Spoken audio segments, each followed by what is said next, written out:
కాబట్టి మొట్టమొదటి జిల్లా మేవాత్ జిల్లా హర్యానాలో ఉంటుంది. రెండవ అత్యంత వెనుకబడ్డ నిరుపేద జిల్లా ఆసిఫాబాద్ జిల్లా. కాబట్టి ఇలా ప్రాంతాల వారీగా చూసినా, జాతుల వారీగా చూసినా కూడా మన ప్రాంతం అత్యంత వెనుకబడ్డటువంటిది. వెనుకబడడానికి కారణం ఆరోగ్య రంగంలో కూడా వెనుకబడి ఉండటం. ఆరోగ్య రంగంలో ఎలా వెనుకబడి ఉన్నది అంటే వాళ్ళ సగటు జీవితకాలం తక్కువ ఉండటం మాత్రమే కాకుండా డెలివరీస్, స్త్రీలు కాన్పుకు వెళ్ళేటువంటి స్థలాలను వాళ్ళు ప్రాతిపదికగా తీసుకున్నారు. కాన్పుకు ఆసుపత్రులలో డెలివరీలు అవుతున్నాయంటే ఆ ప్రాంతం కొంత డెవలప్ అయినట్టు లెక్క వాళ్ళ ప్రకారం. అట్లాగే పిల్లలు, పెరిగే వయసు పిల్లలు వాళ్ళ వయసుకు తగ్గినటువంటి బరువు ఉంటే, వాళ్ళ వయసుకు తగ్గినటువంటి హైట్ ఉంటే ఆ ప్రాంతం ఆరోగ్య రంగంలో ముందంజలో ఉన్నట్టు లెక్క. ఆసుపత్రి ప్రసవాలు, పెరిగే పిల్లల్లో వయసుకు తగ్గినటువంటి బరువు కానీ పొడవు కానీ ఉంటే వాళ్ళు ఆ ప్రాంతంలో ఆరోగ్య రంగంలో ముందుంచినట్టు లెక్క. అవి ఎవ్వి లేవు కాబట్టి ఈ ఉమ్మడి ఆదిలాబాద్ జిల్లా తర్వాత ఆసిఫాబాద్ జిల్లా ఆరోగ్య రంగంలో వెనుకబడి దేశంలో అత్యంత వెనుకబడ్డ జిల్లాలుగా నమోదైంది. ఎందుకు ఆసుపత్రిలో డెలివరీలు అయితే లేవు? ఎందుకు పిల్లలు తగినంత ప్రమాణాల ప్రకారం ఉండటం లేదు అనేది కనుక మనం తీసుకుంటే ఇక్కడ వసతులు ఎట్లా ఉన్నాయి? మన ఆదిలాబాద్ జిల్లాలో 4 జిల్లాలు చేసిన మిగతా అని తెలుసు. ప్రధానంగా ఆదివాసీ జనాభా కలిగినటువంటిది ఆదిలాబాద్, ఆసిఫాబాద్. ఇక్కడ మనకు ఆదిలాబాద్ జిల్లాలో రిమ్స్ తర్వాత ఉట్నూరే ఒక కమ్యూనిటీ హెల్త్ సెంటర్. ఉట్నూరు 50 పడకల ఆసుపత్రితోటి పనిచేయాలి. ఇక్కడ వాళ్ళ లెక్క ప్రకారం 18 మంది డాక్టర్లు ఉండాలి ఇన్ని పొజిషన్లు. ఒక 50 మంది వరకు నిజానికి ఉండాలి, కానీ ఎగ్జిస్టింగ్ 18 మంది డాక్టర్లు ఉన్నట్టుగా ఆన్లైన్లో చూపిస్తున్నారు. నిజానికి ప్రాక్టికల్గా అక్కడ ఎంతమంది ఉన్నారో తెలియదు. 18 మంది డాక్టర్లతో 50 పడకలతో 24 గంటలు వైద్య సేవలు అందించాలి.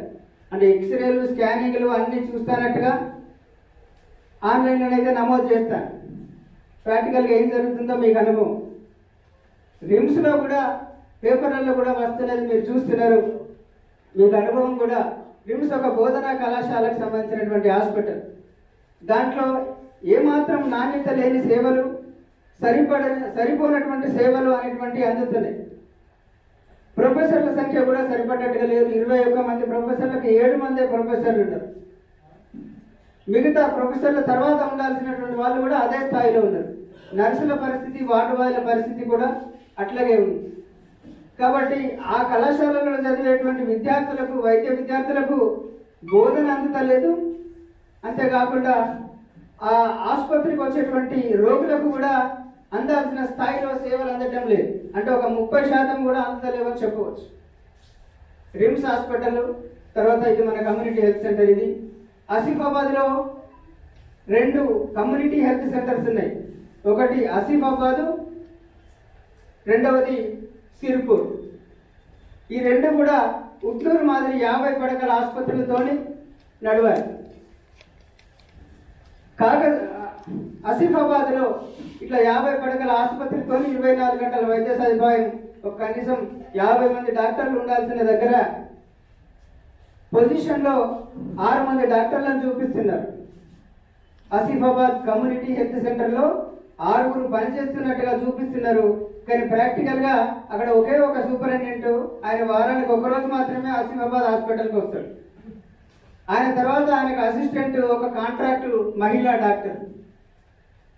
అట్లా ఆ విధంగా అంటే పంచపాండవులు ఎంతమంది అంటే అనే టైపులా అవసరం ఒకటి, చూపించేది ఒకటి, ప్రాక్టికల్గా ఉండేది ఒకటి, పని చేసేది ఒకటి అన్నట్టుగా ఉంది ఆసిఫాబాద్ కమ్యూనిటీ హెల్త్ సెంటర్ పరిస్థితి.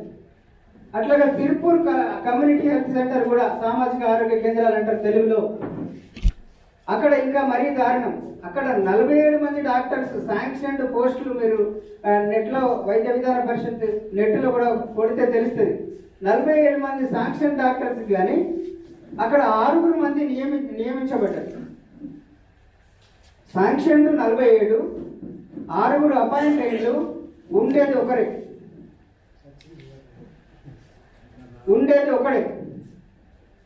సిరిపుర కమ్యూనిటీ హెల్త్ సెంటర్లో.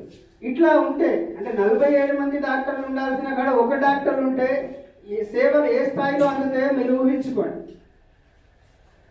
కాబట్టి ఆసిఫాబాద్ హాస్పిటల్లో కానీ, సిరిపూర్లో కానీ, Kagaz Nagar community health centre అనే దానికంటే చిన్న హాస్పిటల్, ప్రాథమిక ఆరోగ్య కేంద్రం అది.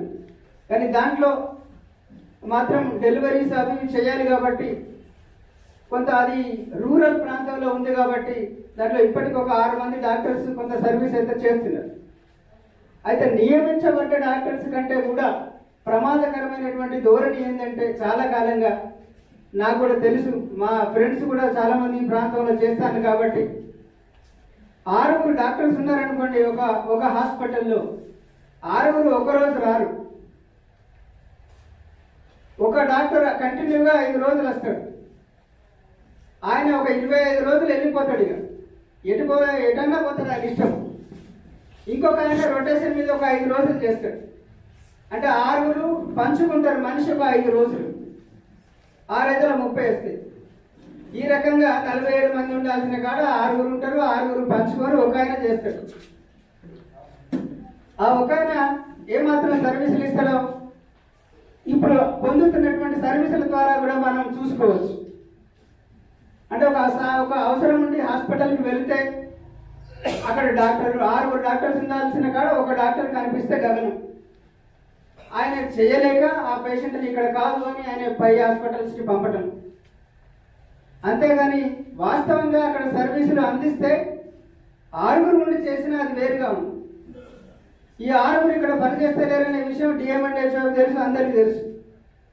వీళ్ళు ఎప్పుడో రెగ్యులర్గా కూర్చొని సిట్టింగ్లు పెట్టుకుంటూ అందరూ ఒక అండర్స్టాండింగ్లో పోతా ఉంటారు డిఎంఎండ్హెచ్ఓతో సహా.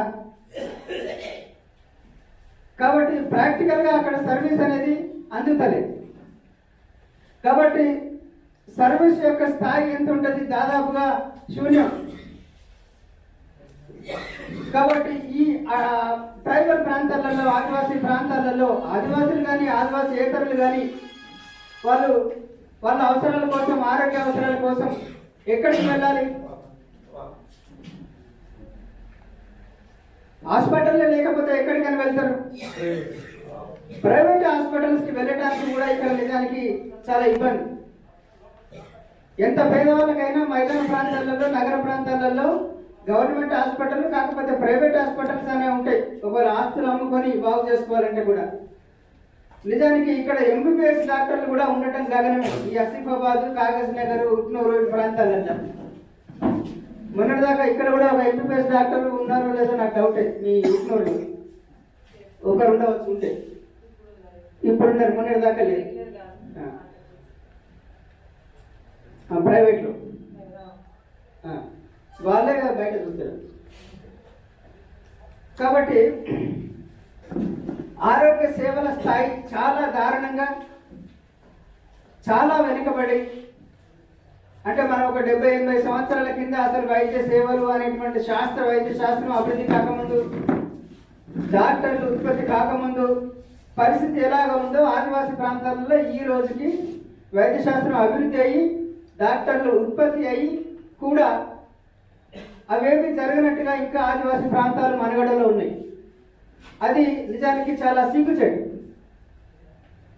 ఇట్లా డాక్టర్లు నియమింపబడకపోవటానికి, నియమింపబడ్డటువంటి వాళ్ళు సరిగ్గా పని చేయకపోవటానికి కారణం వాళ్ళ వ్యక్తిగత తప్పులను వెతకటం కంటే కూడా వాళ్ళపైన సరైన పర్యవేక్షణ లేకపోవడం, ప్రభుత్వానికి ఒక సంకల్పం లేకపోవడం, ఈ ప్రాంతాలలో వైద్య సేవలు ఇంప్రూవ్ చేయాలి అని ఒక ఛాలెంజ్గా తీసుకోక, నియామకాలు సరిగా జరపక, నియమింపబడ్డటువంటి వాళ్ళతోని సరిగ్గా పని చేయించకపోవడం వల్ల పరిస్థితి ఇంత దారుణంగా ఇంకా కొనసాగుతున్నది. ఎందుకలా నిజానికి ప్రభుత్వం చేయలేకపోతున్నది అనేది మనం తీసుకుంటే కూడా దాని వెనుక కూడా ఇది ఏదో కేవలం యాదృచ్ఛికంగా జరుగుతున్నటువంటిది కాదు. ఆదివాసీ ప్రాంతాలలో కానీ, పేదల ఆరోగ్యం పట్ల కానీ, ఆదివాసీయేతర ప్రాంతాలలో, నగరాలలో కూడా పేదల ఆరోగ్యం పట్ల కానీ ప్రభుత్వం ఏమాత్రం చిత్తశుద్ధితో లేదు. కేవలం ఆదివాసీ ప్రాంతాలనే నిర్లక్ష్యం కాదు, ఇక్కడ అడిగేవారు ఉండరు కాబట్టి, వాయిస్ ఎక్కువ ఉండదు కాబట్టి, ఇక్కడ వార్త అయితే మెయిన్ పేజీలలో కూడా రాదు కాబట్టి నిర్లక్ష్యం అలా కొనసాగుతూ ఉంటుంది. కానీ మైదాన ప్రాంతాలలో ఉండే పేదల ఆరోగ్యం పట్ల కూడా ప్రభుత్వం ఏమంతా చిత్తశుద్ధితో లేదు. ఒకటి, పేద ప్రజల వారు ట్రైబ్స్ కానివ్వండి, నాన్ ట్రైబ్స్ కానివ్వండి, ఆరోగ్యం ఈ కాలంలో వైద్య శాస్త్రం అందుబాటులో ఉన్నటువంటి స్థాయిలో వివిధ దేశాలలో ప్రజలందరూ పొందుతున్నటువంటి స్థాయిలో మన దేశంలో కూడా అందరికీ వైద్యం అందుబాటులో ఉంచాలి అనేటువంటి సంకల్పం ప్రభుత్వానికి లేకపోవడం ఒక ప్రధాన కారణం. అందువల్ల ఏం చేస్తున్నది, బడ్జెట్లో ఏమీ తేడా లేదు. నిజానికి స్వాతంత్రం వచ్చిన కొత్తలో కొంత ఆరోగ్య రంగానికి ఎక్కువ బడ్జెట్ కేటాయించింది, కానీ ఇప్పుడైతే ఒక 10-15 సంవత్సరాల నుంచి 20 సంవత్సరాల నుంచి కేంద్ర ప్రభుత్వం అయితే తన బడ్జెట్లో 2% మాత్రమే ఆరోగ్యానికి కేటాయిస్తారు. ప్రతి సంవత్సరం అదే కథ. దాంతో మేము ఇది చేస్తున్నాం అది చేస్తున్నామని కొత్త పథకాలు తీసుకున్న కొత్త పథకాలను ప్రచారం చేస్తారు, కానీ మూసేసిన పాత పథకాల గురించి ఎవరు చెప్పరు. కాబట్టి అదే బడ్జెట్తోని అదే డబ్బులతోటి పథకాలు కొత్తవి ఉంటాయి, వైద్యం అందుబాటులో ఉండే స్థాయి, సేవల స్థాయి అదే కొనసాగుతూ ఉంటుంది. అట్లాగే రాష్ట్ర ప్రభుత్వం కూడా తెలంగాణ రావడానికి ముందు చంద్రబాబు నాయుడు, వైఎస్ రాజశేఖర రెడ్డి, మిగతా అందరు ప్రభుత్వాలు కూడా ఉమ్మడి ఆంధ్రప్రదేశ్లో వాళ్ళ బడ్జెట్లో ఆరోగ్య రంగానికి 4% కేటాయించేవాళ్ళు. తెలంగాణ వచ్చిన ఈ 5 సంవత్సరాలలో ప్రవేశపెట్టబడిన 5 బడ్జెట్లలో కూడా మన బడ్జెట్ ఒకసారి 4.5% చేరింది.